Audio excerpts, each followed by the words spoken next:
Ferdinand Romualdez Marcos Jr., a modern Philippine leader with a historical legacy. Ferdinand Romualdez Marcos Jr., more popularly known as Bongbong Marcos, was born on September 13, 1957, in Manila, Philippines, into one of the country's most prominent and controversial political families. He is the only son of President Ferdinand Marcos Sr., who ruled the Philippines under martial law for over a decade, and Imelda Marcos, known for her extravagant lifestyle and influence in Philippine politics and culture. From birth, Bongbong was thrust into the center of power, privilege, and political expectations. Having been in public service for over 25 years, Ferdinand Bongbong Marcos Jr. has achieved a distinguished career in government. His electoral journey has allowed him to serve in several positions in both the executive and legislative branches of government. His various stints in government have allowed him to carve his niche in the Philippines' rich political history. Early life and education abroad. As a young boy in Manila, Bongbong went to Institution Teresiana and La Salle Green Hills in Manila, where he obtained his kindergarten and elementary education, respectively. Due to his parents' insistence that he grow up grounded without being overwhelmed by his family's stature, Bongbong was sent to England, where he lived and studied in an all-boys Benedictine Abbey Worth School. Thereafter, he pursued his undergraduate degree, graduating with a special diploma in social studies from Oxford University in England. In his desire to pursue further studies, Bongbong took up Masters in Business Administration in Wharton School of Business, University of Pennsylvania in Philadelphia, U.S. Though he felt privileged to enter such an esteemed institution, he had to cut his studies short because he was elected vice governor of the province of Ilocos Norte in 1981. At a young age of 23, he succeeded as governor of the province from 1983 to 1986. He is married to Laura Louise Araneta Marcos, with whom he has 3 sons, Sandro, Simon, and Vincent. Entry into politics. The dictatorship years.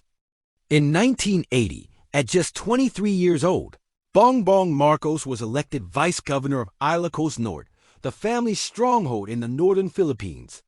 By 1983, he had become governor of the province, a position he held until 1986, when the Marcos regime was toppled during the EDSA People Power Revolution. The Marcos family fled into exile in Hawaii, where they lived until the death of Ferdinand Marcos Sr. in 1989. Returned to the Philippines and rebuilding a name. The Marcos family returned to the Philippines in 1991, and Bongbong immediately resumed political life. In 1992, he won a seat as congressman for the 2nd District of Ilocos Norte, serving until 1995. After a short hiatus, he was elected governor of Ilocos Norte again in 1998, serving for 3 consecutive terms until 2007. During this period, he focused on infrastructure and economic recovery for the province. Bongbong served as governor of Ilocos Norte, where he served for 3 consecutive terms. During his tenure, he transformed Ilocos Norte into a first-class province of international acclaim, showcasing its natural and cultural destination areas.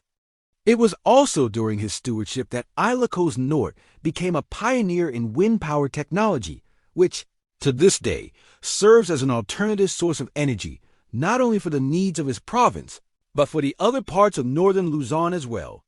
In 2007, Marcos transitioned back to national politics, once again serving as a congressman. His ambition soon led him to run for the Senate, where he was elected in 2010. As senator, he worked on legislation related to local government, youth development, and disaster risk reduction. Among the measures he authored was the landmark law establishing the Philippine Youth Commission. He was also instrumental in advancing the cause of cooperatives by devoting most of his Countryside Development Fund to organizing the cooperatives of teachers and farmers in his home province. National ambitions and the road to the presidency. In 2016, Marcos ran for vice president of the Philippines. Despite strong support from the Solid North and parts of Mindanao, he narrowly lost to Leni Robredo, a result he disputed for years. His greatest political comeback came in 2022 when he launched a presidential bid under the banner of the Unity Alliance, pairing with Sara Duterte, daughter of outgoing President Rodrigo Duterte, campaigning on a message of unity and future-oriented governance. Marcos Jr. won by a landslide, securing over 31 million votes, the largest mandate since 1986. Presidency. Marcos assumed the presidency on June 30, 2022. Amid global economic uncertainty and lingering effects of the COVID-19 pandemic, he also took the unusual step of appointing himself as Secretary of Agriculture, signaling the importance of food security and modernization of the sector.